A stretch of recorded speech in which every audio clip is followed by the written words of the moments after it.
Hello, everyone. It's time for our Thursday night Zoom training with God's Money.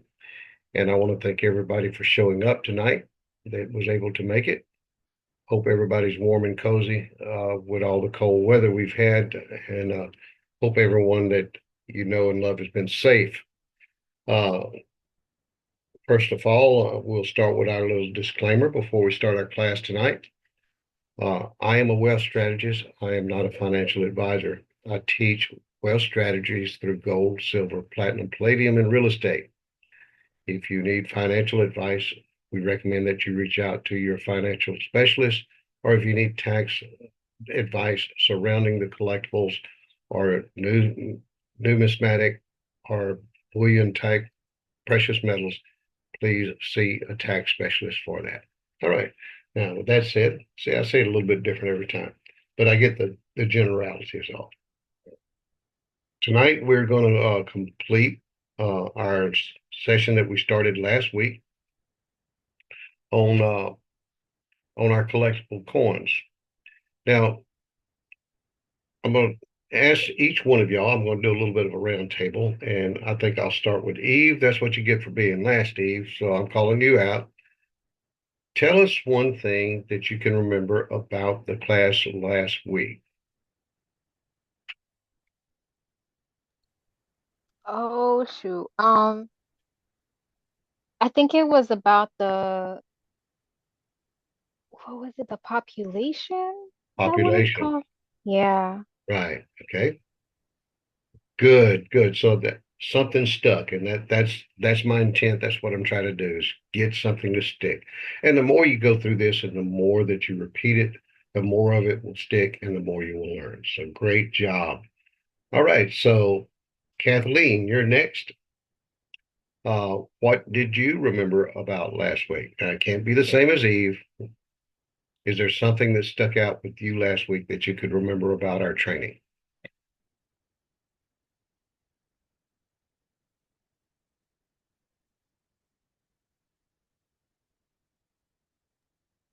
Now, this is tough because I've been listening to a whole bunch of the 7K things, and now Yeah. my brain is like, what did I learn last? So, which was which? Um, um, um, Buyer certification. Oh, I was driving. I know that. Talking about. Maybe let me help you out a little bit. What is one of the metrics they look at that when they're wanting to value a collectible coin? What is one of the things that gives it its value? Um, the rarity, how many have been minted, um, and when it was as well, Okay. and also the oh, what is it? Once people want it for whatever the word is, I can't even think. When it's uh, I don't know. You know what I'm talking about? I think I got it. Good job. All right. Okay. And Jerry, you're up next. What do you remember?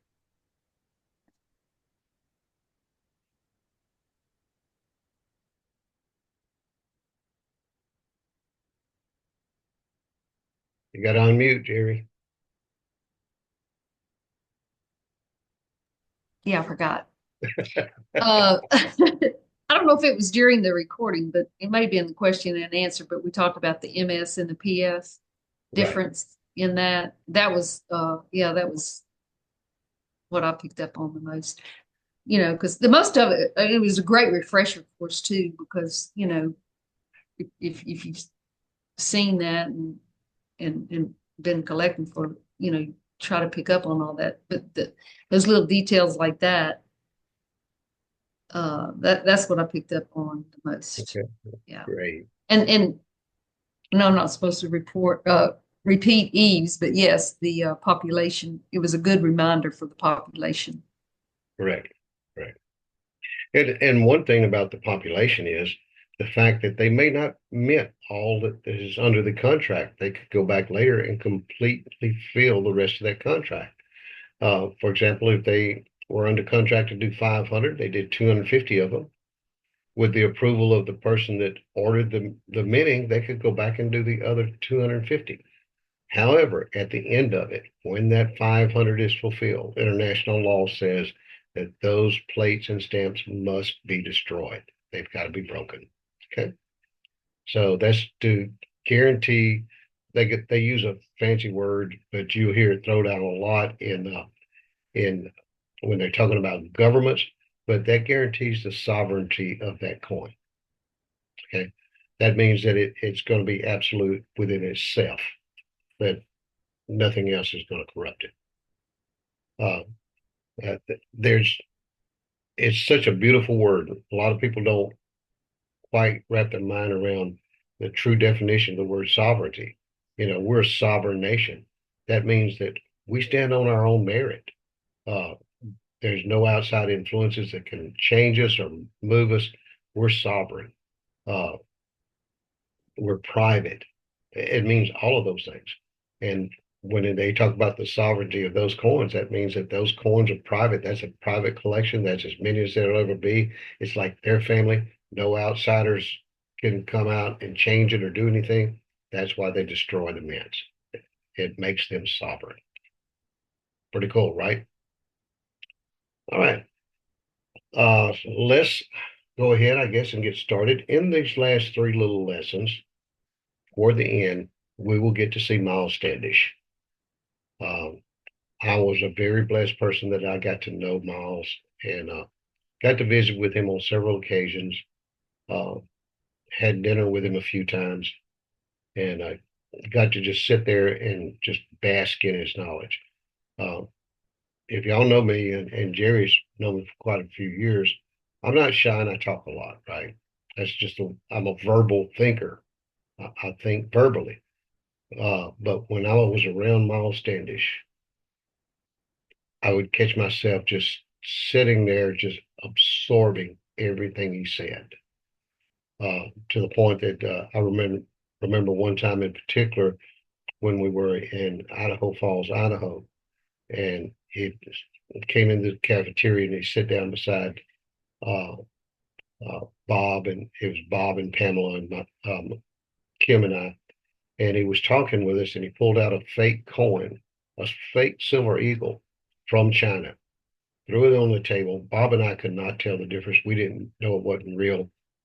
He asked us a few questions about the coin, and he said, "Well, y'all know this is a fake." I said, "You're kidding me." He said, "No, it's a fake." And when he started explaining in detail the things that cued him to the fact that it was a fake, just couldn't say anything. I just sit there and soaked it in. I mean, this man knew coins like no one else, but he lived and breathed that from the time he was 13 years old. I mean, he got into it early. Uh, he was only 18 years old when he was hired by NGIC. So that's how long he had been grading coins from the time he was 18 years old. He was right out of high school.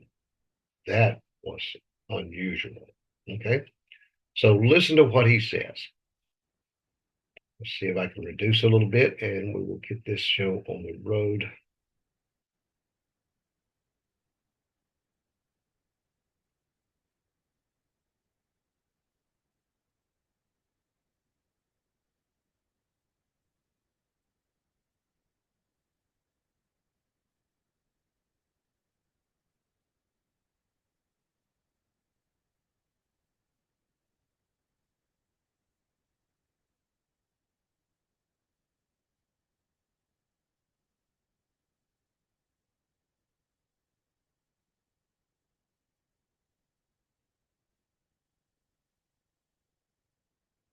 The next question that naturally comes after understanding what graded collectible coins are, why they tend to be more valuable, and why it's a good idea that you own them is, what should I buy?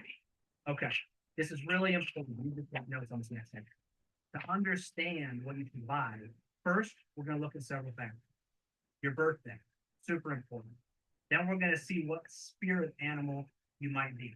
And then you need to know what your favorite color is. Even if you don't like ice cream, we're going to want to know exactly the flavor you prefer. Family tree is also probably important. Hair color might be a thing. And then we're going to take this, we're going to chart all these things out and we're going to send back. I'm just kidding. We don't do any of those things. Look, there's lots of people that try to make buying coins a science, but we like to keep it super simple. In fact, I had the special privilege of sitting down with the late Miles Standish, a world-renowned coin grader and industry expert of almost 40 years, and I asked him this very question. His response, and what we will continue to echo because we found it to be true in our own stats, is simply buy what you like. When you buy coins that you like, several things happen. First, you get excited about your new asset. You get to enjoy it and will most likely show it off. Then when you show it off, one of the best things to see is other people fall in love with the art, weight, styling, or whatever is beautiful about that particular coin.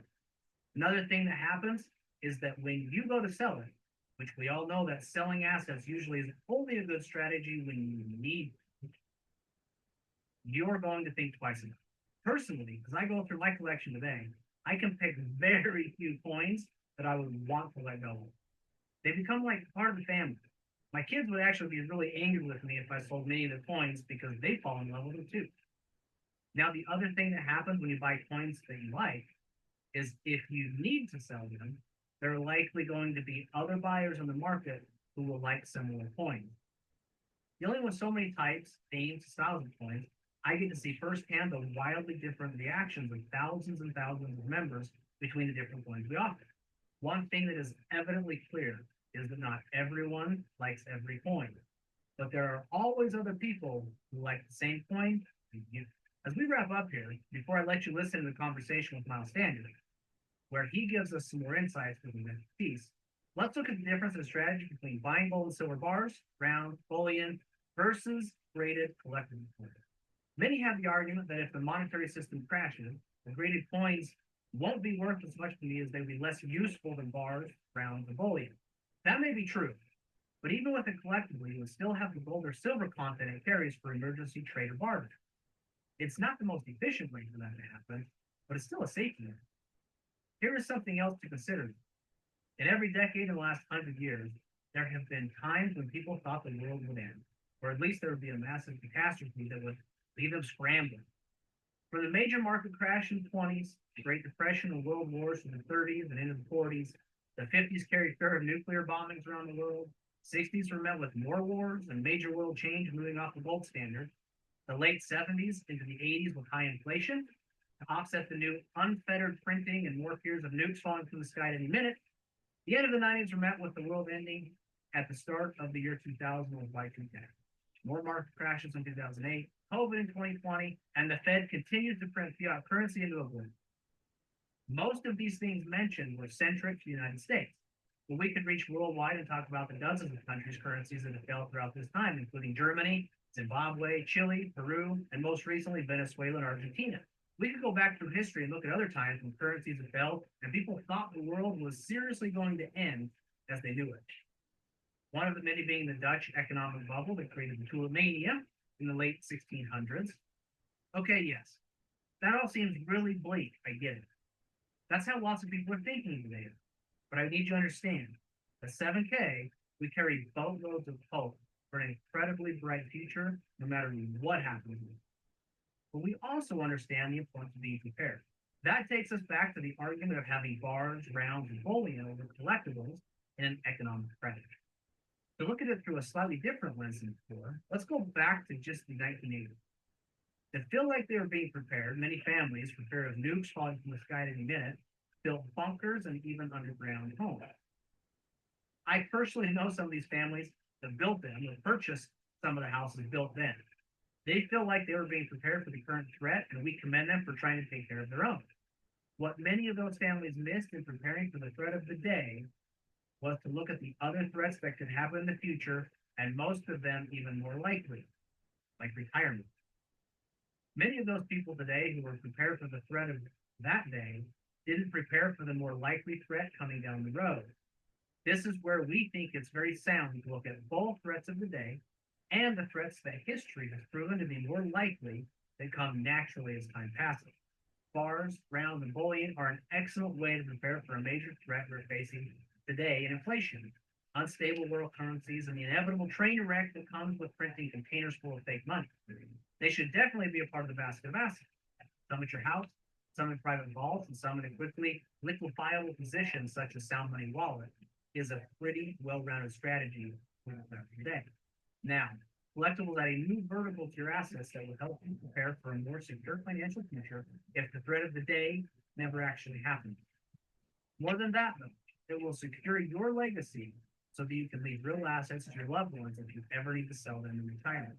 In fact, if you look at history, rare, unique collectibles are what the kings of old and ultra wealthy families of today turn to as one of the ways to protect and grow their legacy wealth.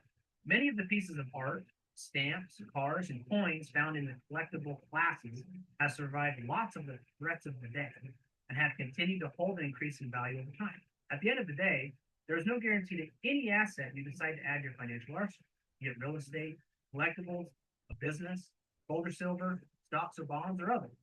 The only real guarantee is that if you don't decide to play the game and work on stacking some kind of assets, preferably a good mix of them, you will be asking at some point why you never start and scrambling to figure out the next move when the inevitable happens.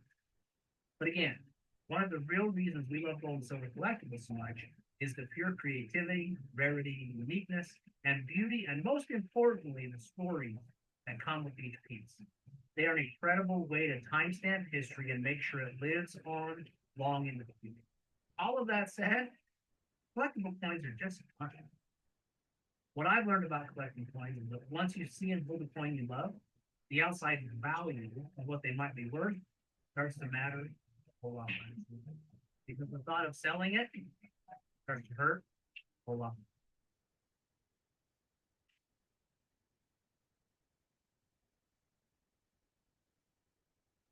All right. He covered a lot of ground with that, didn't he?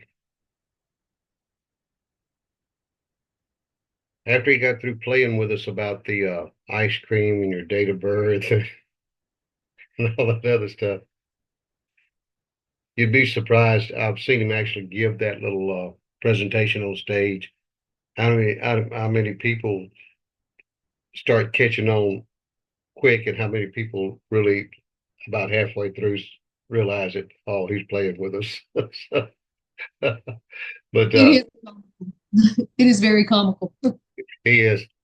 He has a sense of humor that's unique.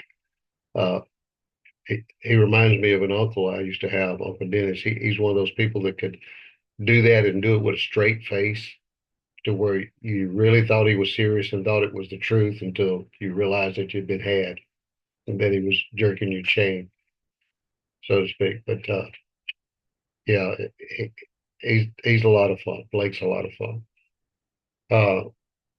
So did you hear the different collectible asset classes there he named when he mentioned the collectibles?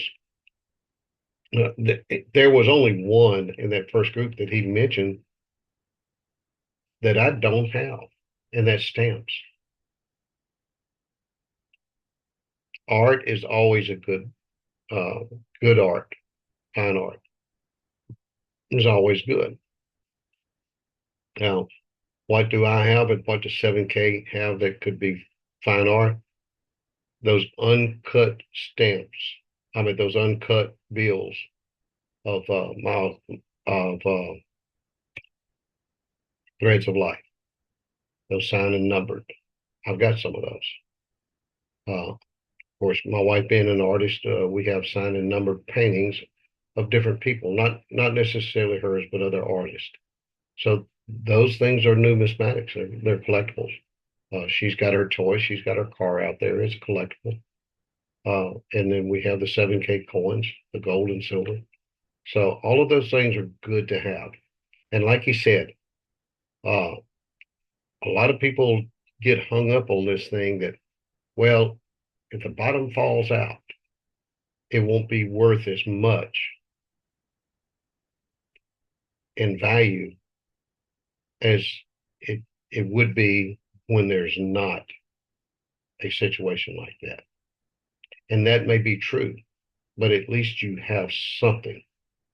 And if you don't have to, one thing he didn't finish the thought on, if you don't have to, if you've stockpiled yourself enough bullion and bars and stuff to get you through that tough spot, when it comes out on the other side, history has taught us that things like that are exponentially worth a lot more than they were going into it. See, like Rembrandt's and Van Gogh's, now they were valuable just before World War II. But at the end of World War II, the ones that were recovered, the ones that weren't destroyed, they were hundreds of times more valuable than they were going into the war. See, so it's your long-term offensive strategy with the collectibles. That's their purpose. Now, if you have to sell them, yeah, don't starve to death. I mean, a piece of gold or silver is not going to do your corpse any good, right? So feed yourself if you have to. Got to use some rationality and common sense with it. All right. Any questions on this section? Oh, one other thing I happen to think about. Uh, one thing he said in that statement. Now, uh, I expressed it a little bit different. He says, "Buy what you like, and you're more likely to talk about it." Remember making that phrase? Well, there's more than just talking about it. When you talk about it and you buy something you like, when you like it, you get more emotionally attached to it, which adds an additional layer of value on it to you. So if you're not emotionally attached to it and you get ready to sell it, you may sell it for whatever you can get out of it or whatever's practical. But if you decide to sell it and you're emotionally attached to it, it's something you like he says, you're less likely to sell it. And if you do, you're going to ask more for it because to you, it is more precious. Does that make sense?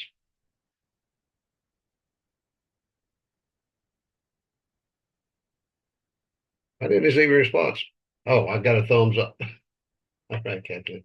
So, yeah, that concept right there, that is one of the major reasons you buy what you like. Because, like, my personal preference is I love historical coins. I love, like, the Abraham Lincolns. I love the George Washingtons. I love the White House series. Uh, I love the USS Arizonas, the JFKs. Those are the type coins I like. But I'm a history buff, so that falls right in line with what I like.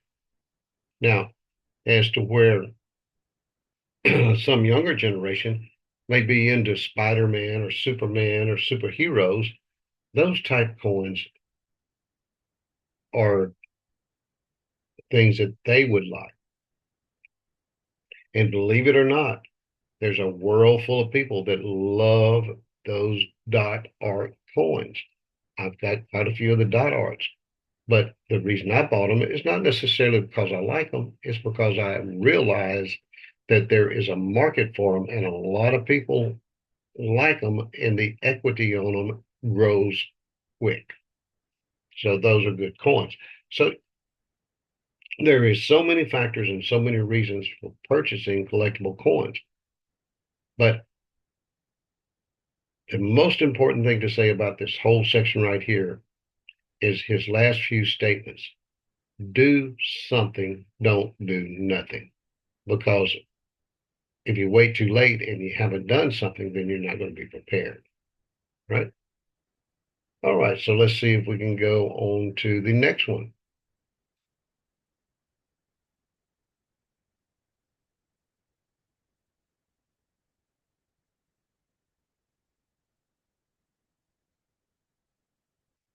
Get asked this one a lot. So let's watch this one and pay close attention to it because you will get asked this question a lot when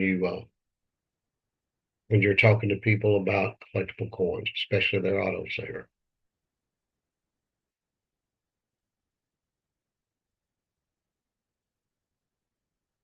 Okay, we're almost done here today. Thank you for sticking with me. I really appreciate it. Hopefully, you've been able to take some notes learn a couple new things, and possibly even start building a strategy for how you want to attack stacking collectible assets. Before we go, though, let's just look at one last question that most people have. How in the world am I going to sell my collectible coins if I get in a financial bind and need some cash for leverage? The answer to that used to be somewhat difficult and sometimes not very secure. Now, the answer is simple. Stackandsell.com is a buy, sell, stack website built just for you, the collector. It's the first ever inventory system that you can leverage to keep track of your collectibles and your values. You can also complete collections by searching other coins for sale, as well as instantly listing any collectible you have in your store. Okay, pause it there for a minute. You notice he said the first ever. It is proprietary. 7K has a patent pending on this. Nobody else can do this. That's pretty cool, isn't it?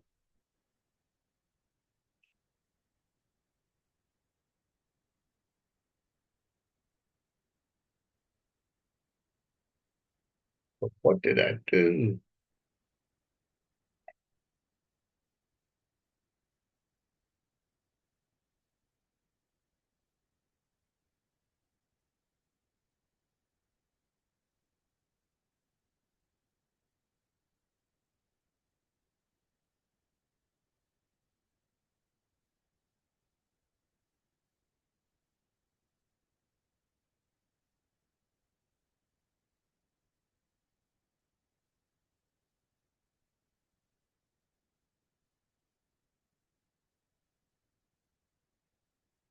With your 7-Tour membership, you truly are in full control of the incredibly fun game of stacking collectibles. With that, I want to introduce a very special person with whom I've had a privilege of calling a friend before he passed. Miles Standish was a world-renowned coin grader. He was vice president of both PCGS and NGC for many years, and was also named one of the top 10 most influential people in the coin industry. He almost literally dedicated his entire life to helping individuals reach their goals with gold and silver while growing the entire coin collecting industry. Miles has been an integral part of much of what you see today in the coin collecting world, and especially here at 7K. Even though he's no longer with us, his legacy and teachings continue to be a massive presence in the direction of the industry. At 7K, we've also been very lucky to be an exclusive dealer for all of Miles' coins, many of which still command a huge value in the marketplace. But more importantly, solidify his legacy in 20. This interview you're going to see was recorded in late 2020. We had released 2 of his designs, but since then there have been dozens and dozens more, each with low mintages, unique designs, and stories that matter. So please enjoy this interview and have that notepad ready. I am extremely confident that you're going to enjoy some of the nuggets that Miles has.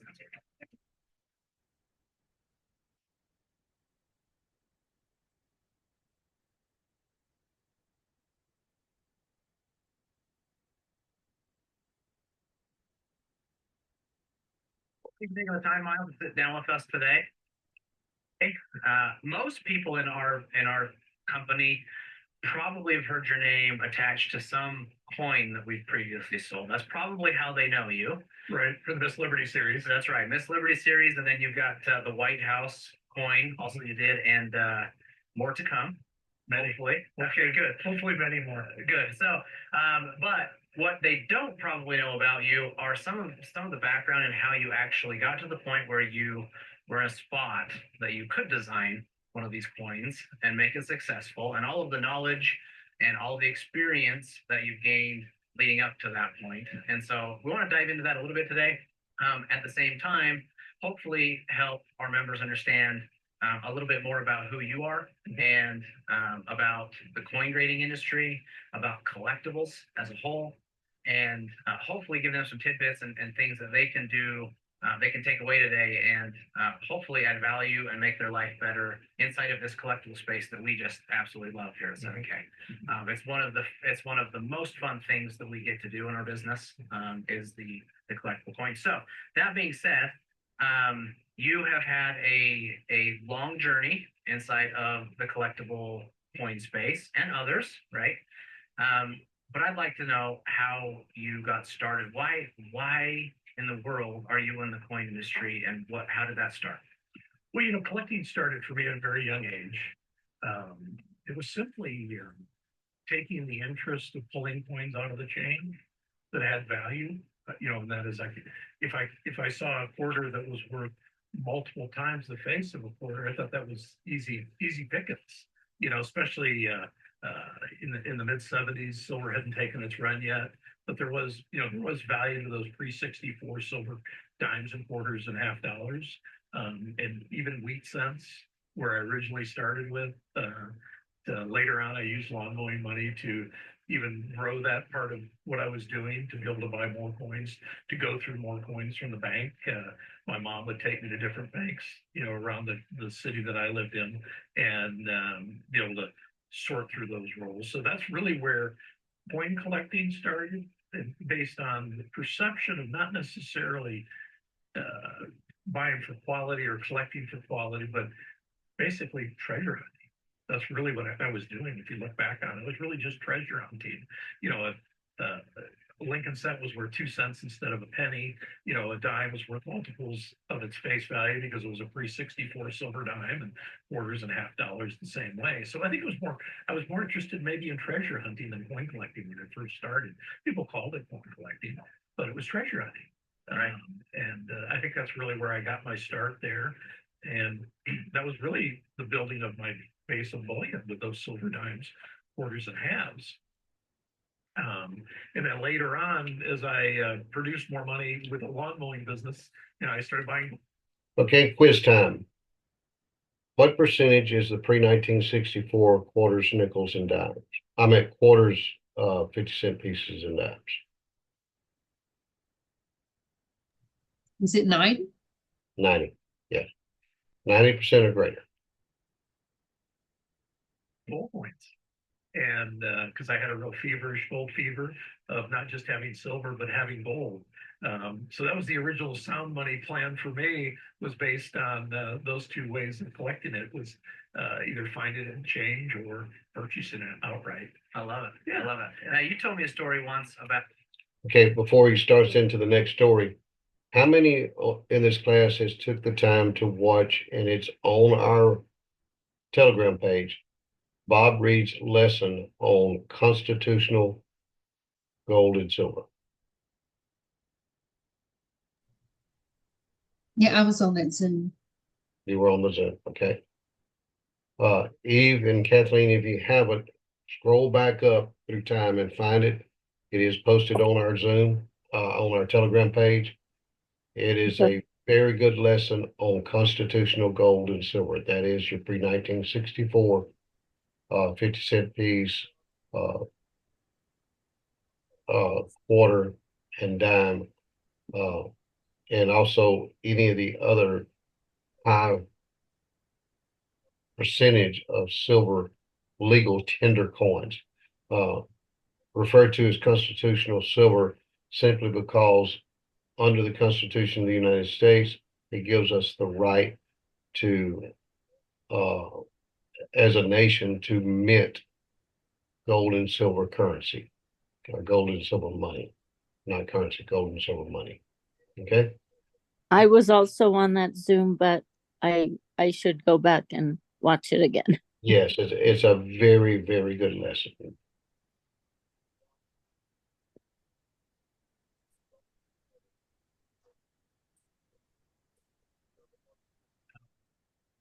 That your father took you to a trade show of some kind. Yeah, we've been traveling to different trade shows in the Midwest, and one of the shows that he took me out was a spring show in Michigan, and I remember on the ride home. And this is coins. This is strictly a coin show. Okay. Strictly a coin show.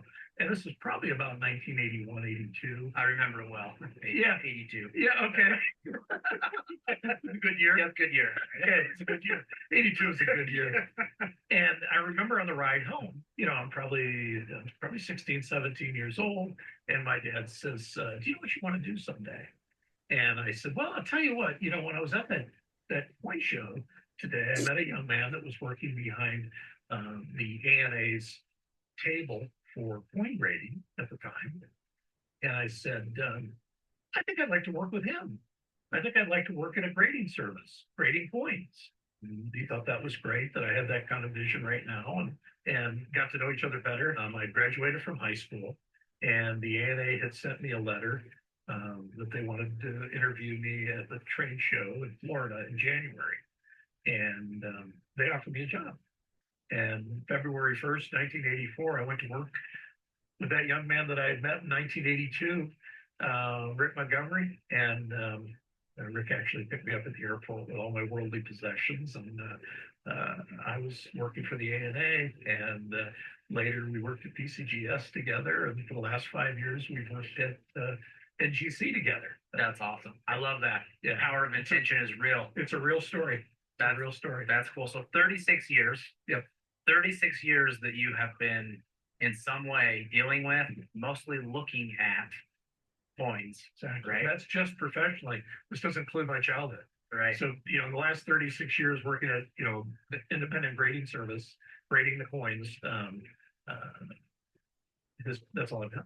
That's amazing. We talk a lot about graded coins here. That's okay. We love our partnership with NGC, and we love graded coins because of the added value that they can bring and the different stories that they can tell, right? And so, to our new members, help us understand what is a graded coin and what that kind of looks like. Well, the grading scale is 1 to 70. The uncirculated grades are 60 to 70. So an uncirculated would be something that isn't used for exchange. Exactly. Right? As we say, it hasn't been slid across the barroom counter. Perfect. Or it hasn't gone into a change box or a till. It has maintained its uncirculated grade. But many times an MS-60 coin could be in an uncirculated sealed bag from the U.S. Mint, and over the years it could be shaken around and tossed and thrown. But the face value is all in there. It is maintained the same, and they're not spent. They're uncirculated, and there's just other coins hitting other coins within a bag, and that's why they can be as low as 60 and still be uncirculated. But that causes many imperfections. Right. Exactly. The type of coins that are typically certified in the modern realm are mid-state 69, mid-state 70, and those coins are obviously extremely high quality individual coins. The difference between a 69 and a 70 is that, and I always try to stress this, if you're authenticating a coin, you use whatever magnification you need. Okay, but if you're grading a coin, and if you're using more than 5 power magnification, throw it away. Okay, I know I have a lot of people who come at me and say, they've got a jeweler's loupe that's 20 power magnification, and they see something, and that's just not how they're professionally graded. They're professionally graded with a 5 power magnification with a modern coin. If there aren't any imperfections with that magnification, that's observing both obverse and reverse, then the coin's mid-state 70. If there's something on it that is either some type of abrasion or some type of mark that's occurred somewhere along the line, it falls into 69. That right there gives you a little bit of an idea of just how detailed they are. At 5% magnification, that one little bitty nick right there between those two rays of the sun dropped it from a 70 to a 69.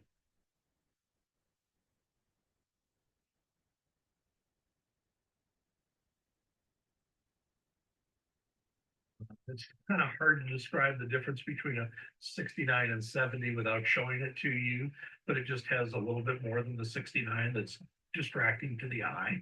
And is it fair to say that a 69 could look perfect to the human eye without magnification? Absolutely. With the naked eye, absolutely. When observing a modern coin, I always look at a coin thoroughly naked eye first. And then if I want to look a little closer, I'll use that 5 power magnification. And the only kind of lighting that I personally use is 75 power incandescent lighting. I don't use any other type of lighting whatsoever. A lot of other lightings can wash things out. You can miss it. I find it to be the best light source for me that I've been accustomed to for a number of years, and a number of graders do use that. So it's an incandescent 75-watt light bulb, not a soft light bulb, but an incandescent. Interesting. Yeah. So what you just explained is that not any Joe Schmo could go take a coin and figure out where it falls on the scale typically. Yeah, it's the in-between grades between, let's say 60 to 68, it takes a lot of life experiences to differentiate the different grades. It's not to be said though that without proper training, you'll just use you. I could train you. Sure. I could train you the differences. I mean, it might take a while. But You're a project. You are a project. You're a project. yeah, okay, understood. All right. You'd be a project. I'd have to invest a lot of time, a lot of late nights. Yeah, right. You know, but we'd finally beat it into you. We'd show you how to do that. I don't eliminate the possibility. You know, I'd ask, you have good vision. You know, I'm not saying good vision because you got glasses. I mean, you have really good vision when you look at something. Attention to detail. Yeah, attention to detail. And could I train you to differentiate between 69 and 70? I believe I could. Okay, within a matter of weeks or months. But day in and day out with a multitude of coins takes longer periods of time of training. You said obverse and reverse. The obverse basically means the front of the coin, and the reverse. Kind of like a 45 record, front side, the back side. Yeah, exactly. You told me that you have graded, to your estimation, over, you said 10 million coins. Over 10 million coins in my career. Yeah. So think about that for a minute. 10 million coins in this gentleman's hands, looked at and actually given and like a stamp of approval of this is the grade of that coin. And if you're doing the math out there, that means there are years I'm grading 500,000 coins. Which is an amazing number.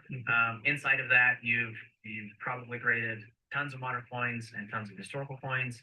I'd like to know some of the examples of some of the historical coins that you've done, maybe what the value is of those, just to give an idea for everybody what it actually means to have a real collectible rare coin in your hand. The coin I picked up first, which is considered to be America's first silver dollar, is when George Washington was president, the 1796 dollar. That's a coin that I graded that sold at public auction for $10 million. And it's currently the highest price realized for a silver coin ever. Yeah. And, the story goes, I don't know if it's more legend than actual story, but, at the time when our country was forming, and we hadn't made a silver dollar yet, that Martha Washington herself donated some of her own silver. I don't know if it was flatware or tea sets or what, to be able to make that.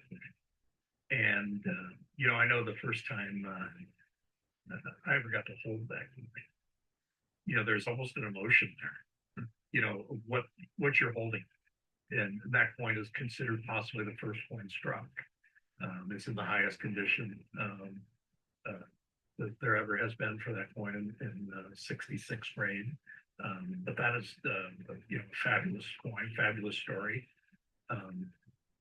The other coin is the famous Child's Family specimen, the finest known 1804 dollar in the grade of 68. And it's, it hasn't sold at auction since, I believe it was 1998 at a little over 3.5 million. I remember we're pushing 25 years ago, nearly, that has sold. So the value is obviously much higher today. But that is the highest grade of all the 1804 dollars that exist. It's less than, it's like 15 coins total of 1804 dollars that exist, period. And it's the finest known one. And that's a great story because before it sold at public auction, it was consigned to a East Coast auction house, and they didn't want to ship it. So I traveled there myself, and our team of graders basically went there to encapsulate and grade one coin. It's amazing. And I remember doing that. If you remember, What About Bob? Yep. I was in a house right next to Lake Winnipesaukee, which is basically the location where I graded that coin. And so it was kind of a good feeling to be able to be there. It was 4th of July weekend. It was a patriotic weekend, obviously. It's a great weekend. But, basically to travel all the way to the East Coast, on a late night arrival flight, and, get to grade that one coin, and I was done for the day. You know, Like a special op. yeah, yeah, that was a special ops coin grading mission. That's cool. And to do one coin, they've never done that before. And to my knowledge, I don't know if any other grading service has ever done that for one coin. That is awesome. But we did that. That was back in the late '90s. So you're saying there was 15 of those coins, right? That we're aware of anyway. That's the finest grade Of all 15. of all 50 in 1998, which Yeah, I'm gonna say it was 1998. yeah, 23-ish years ago, Right, at right. the time of this recording, right? And went for what'd you say? 3.7 million, I think. Okay. Yeah. So around there. Yeah. Over 3 million, right? Right. So that was a 68. What would one of the other coins, You know, one of the lowest. what could they go for, you know, or as the record of what they've gone for? Yeah, it's all public information of what they have sold for. And there's pedigree. They all have pedigree names to them. But you know, one of the lower grade ones of the group that exists, which was slightly uncirculated, is still $1 million coin. Yeah, that's traded within the last year or two for over $1 million. So a 58-ish goes for still $1 million because it's a rare coin, which is in and of itself awesome. I mean, unbelievable, The only way to get one. right? There's only 15. If this is the one, You gotta the get it. most affordable price one you can get is $1 million. Right. Now that top coin is worth a lot more today than when it sold for in 1998. Exactly, because that is the whole reason that we grade coins, right? I mean, it's one of the it's a way to be able to protect the story and to protect the history of the things that we're creating today, right? Well, third-party grading eliminates the doubt. Yeah, that is, the grading services don't take a financial interest in the item.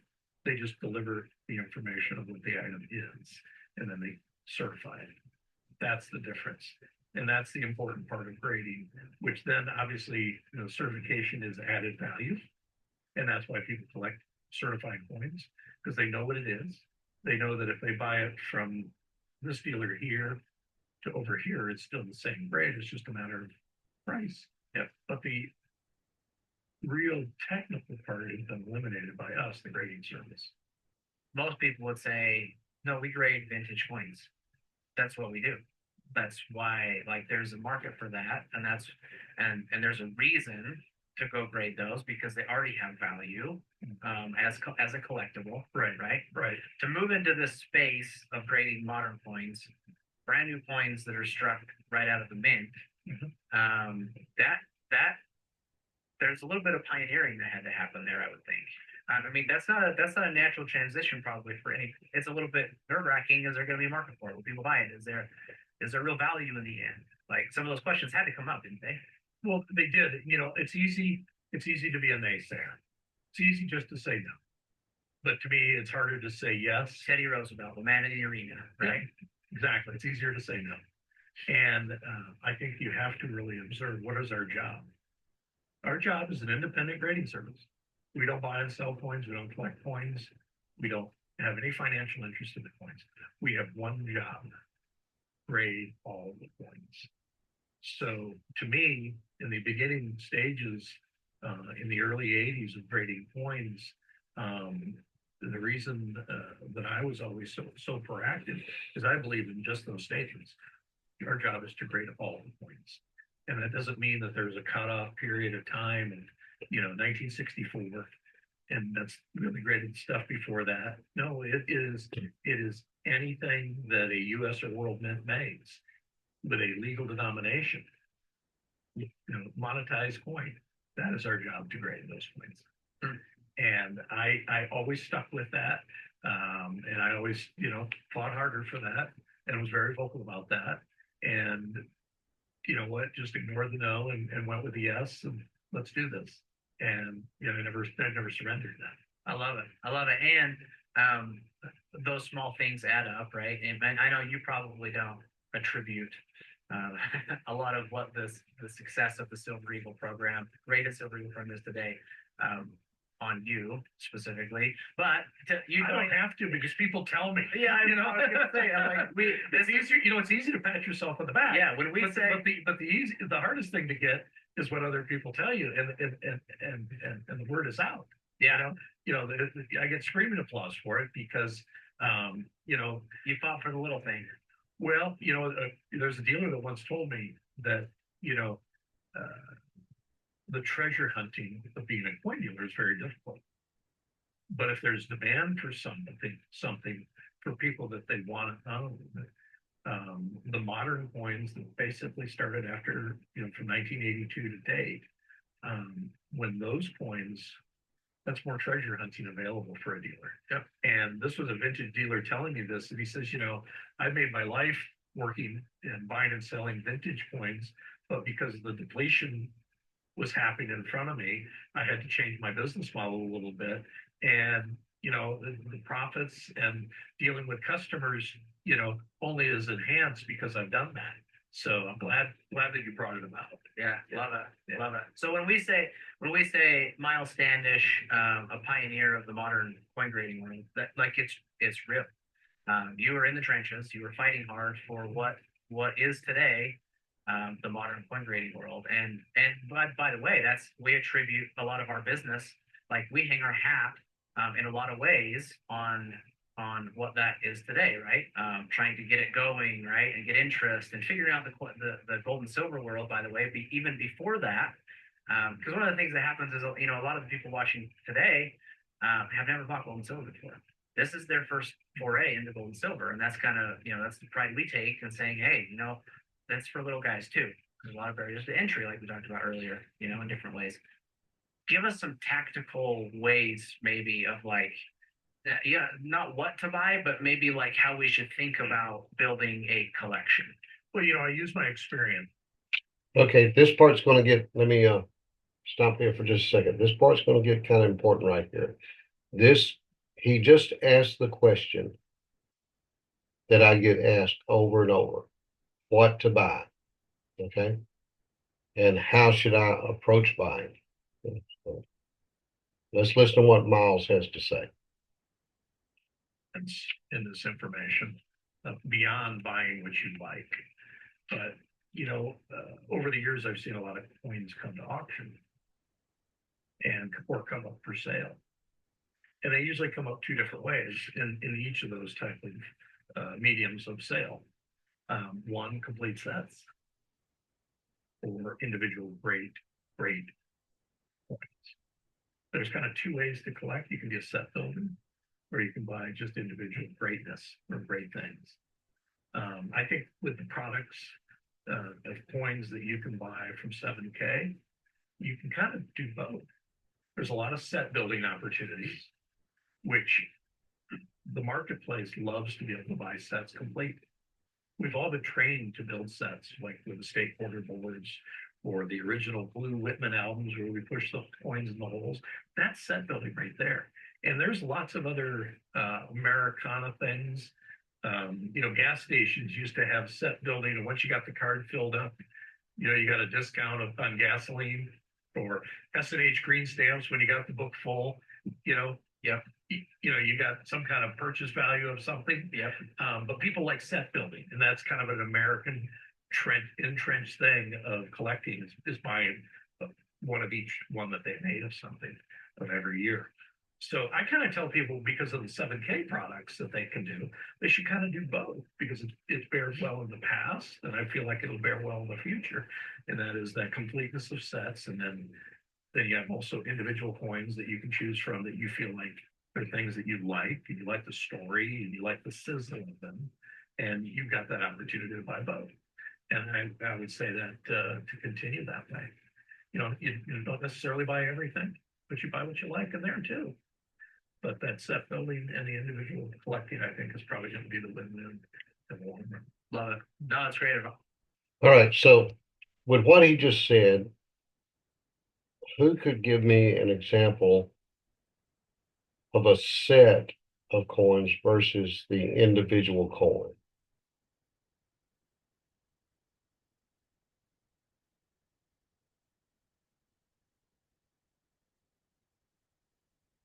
Gee, nobody's going to speak up. Did y'all fall asleep on me?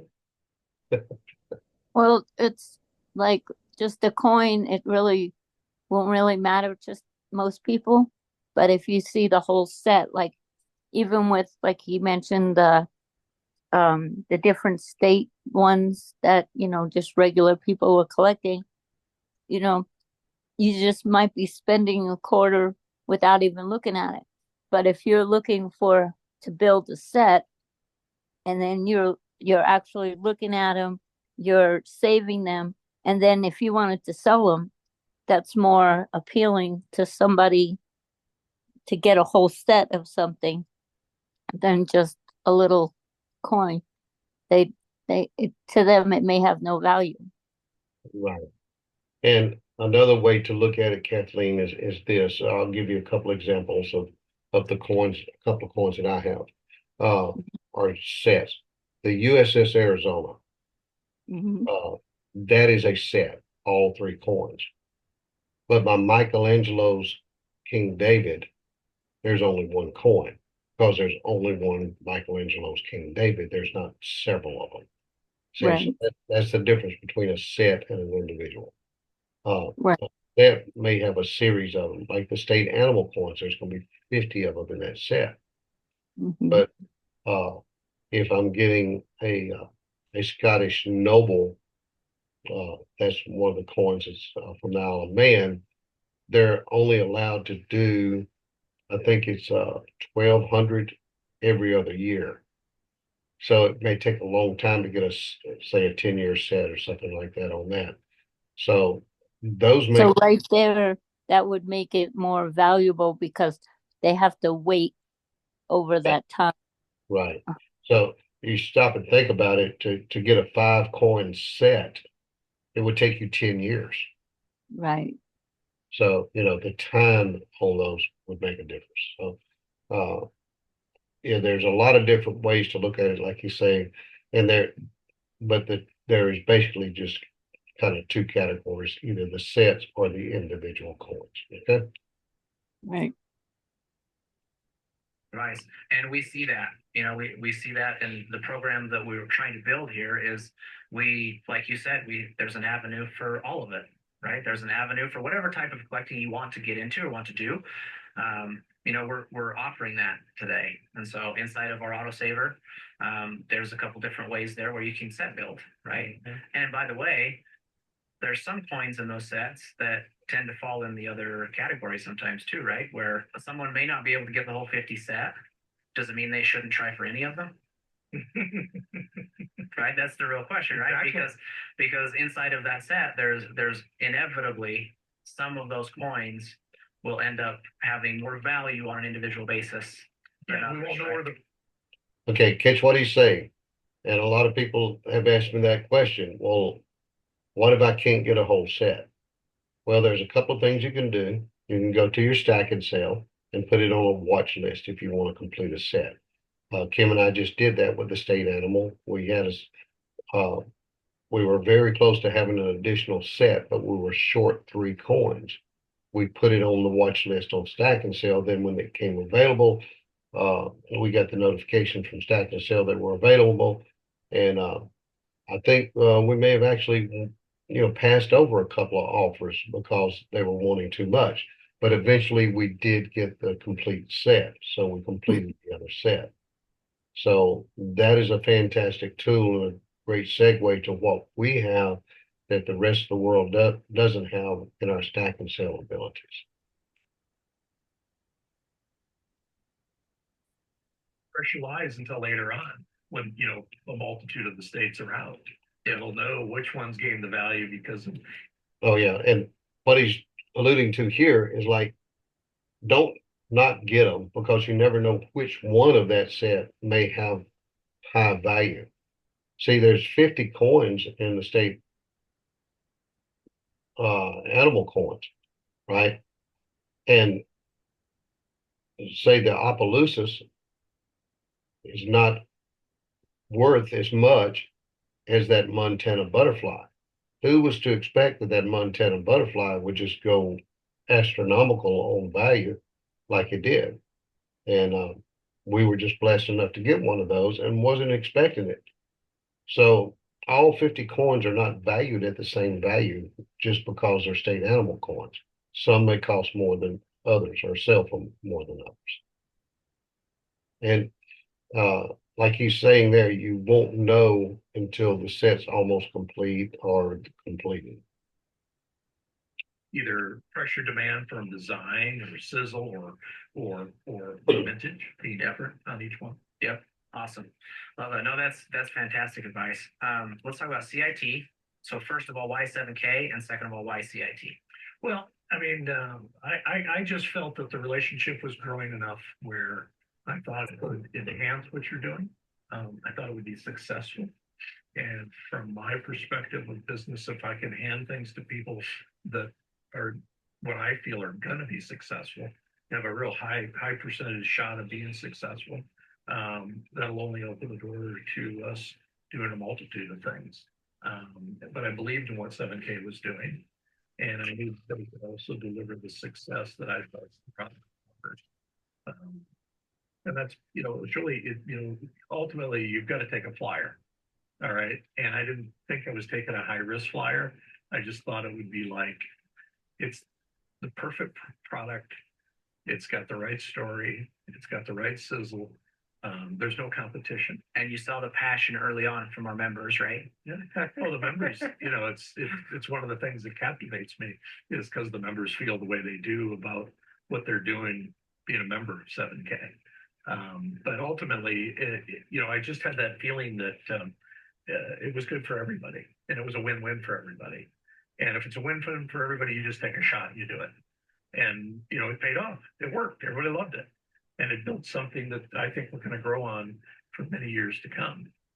The idea of why using the CIT meant working with Orlando, I thought that they could deliver the quality and the success of the quality like no one. Their quality control has been fabulous in all my experiences, and I know it's really important of the success of any program. It doesn't matter the story, the sizzle, the partners involved, but how's the quality going to grade out? And after that hurdle is made, the relief that I wanted in the design and the colorization. And by the way, relief basically means that height of that design. Right. If you look at Miss Liberty and in a 3D image, how high she is off of the field of the coin, that smooth area, which is the field, I just knew that 7K and CIT would deliver that height that I wanted, and I think 7K would enjoy that to offer that to their members.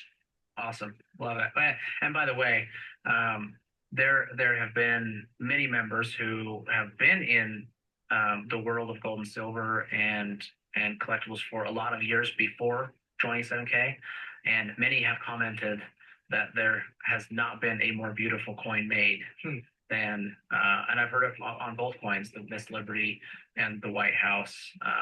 The detail and the intricacy, the time that CIT took to be able to get those things in that coin are pretty unprecedented. Actually, it's a pretty bleeding edge type of coin if you look at the coin industry today. And you may look at the coin and go, cool, but man, when you dig in and you're looking at coins all your life, 10 million coins, right, under 5 times magnification, right. You start doing that with this coin, and it's kind of a game changer. Well, when I look at the Miss Liberty coin, I always kind of smile a little bit because, I really notice the details, in the whole thing. And that is, you've got a silver coin. It's a black proof. Miss Liberty is in what I call the Verde green that bronze and copper change to as they've been exposed to the elements. But also look, there's another color, and people don't realize this. Look at the torch.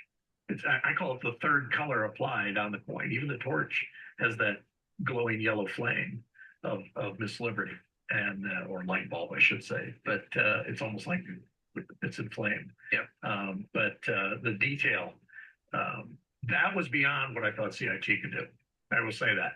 CIT exceeded expectations in my eyes of what I wanted to see delivered. But and that's important. And it's important that they're that good at what they do. So that's part of that. Everybody wins. It's the triangle of winning. It is 7K wins, the members win, CIT wins, I win. Everybody wins. And that makes a great, successful program. I love it. A lot of members say, I'm just going to get one set. but they end up walking away with 4 or 5 sets because they got to have one for them and they got to have one for all of their kids. And it's really fun to see that. We've talked a lot about your legacy, but we haven't talked about his legacy in coins and what we're trying to do here at 7K. And that's one of the threads that run really, really deep for us. So we want to thank you for that. So any last things that our members should know? Well, I was thinking about the value, yeah, and I've seen people light up that were novices. And I have a friend on the West Coast who's a general manager of the world's largest successful Mercedes-Benz dealership. So, he deals in a lot of 75 to $200,000 cars. And sometimes they have something that's on the floor that's $1 million or 700,000. And, I handed him a kilo of gold one day. I walked in his office. He didn't know why I was coming to say hello to him, but I handed him a kilo of gold and he looked at it. This is a guy that's selling, I don't know, they sell probably $100,000 cars a month. All right, maybe more. But that kilo of gold, if it's $60,000, $75,000 in value, it's kind of average of what he does. But you could see it's different. I could see him light up. I had a coin that I was able to show him and get him to a place to be able to show him, and it was a $500,000 coin. It was wonderful. And if you think about somebody that's handling what they're doing, they sell more Mercedes than any other dealership in North America, and he's a novice. But people, when they hold this stuff, these things that we like, these relics, but either it's a kilo of gold or an individual rarity or a limited edition, emergency silver eagle. People feel the value when they touch this stuff. And all you have to do is get it into their hands. If you get it into their hands, you can send their heads spinning of what they want to potentially do with it. And I always say that, having that history in someone's hands can really spark the interest. And physically, it's an amazing phenomenon. So anyway. That's true. That's true. We see it every day. Love it. All right. Okay. Thank you, Miles. Appreciate you. All right. Thank you.